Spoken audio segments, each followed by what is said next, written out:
చాలా బాగుంది అన్న సినిమా, చాలా బాగుంది. మీరు మనుషులు చూడ రావాల్సింది. స్టోరీ లైన్ చాలా పెద్దదన్న, చెప్పడానికి అవ్వదు అసలు, చాలా బాగుంది. అన్నయ్య అన్న బాగుంది.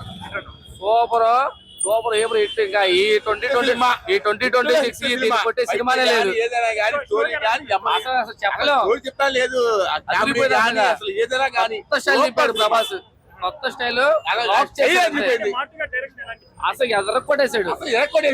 డైరెక్షన్ కన్నా ప్రభాస్ గారు యాక్టింగ్ 100% ఎర్రకొట్టేసాడు, జీవిచ్చేసాడు. అసలు ఎర్రకొట్టేసాడు. మా ఎవరు కనపాలి ఇందులో, ప్రభాస్ తప్ప ఎవరు కనపాలి సినిమాలో. మాకు అది చాలు, ఎర్రకొట్టేసాడు. మొత్తం అన్ని బాగున్నాయి, అన్ని బాగున్నాయి. అసలు ఆయన యాక్టింగ్ గానీ, రాజుగారు అంటే రాజుగారు అంతే. స్టోరీ మనం చెప్పకూడదు, అందరూ చూడాలి. సో అసలు మీరు ఇంకా ఎక్సలెంట్. నా దగ్గర మైక్ ఆపి మీరు సినిమా చూడొచ్చు. కామెడీ ట్రాక్ అదంతా చూడాలి గురు, చెప్తే అదేం సరిపోదు.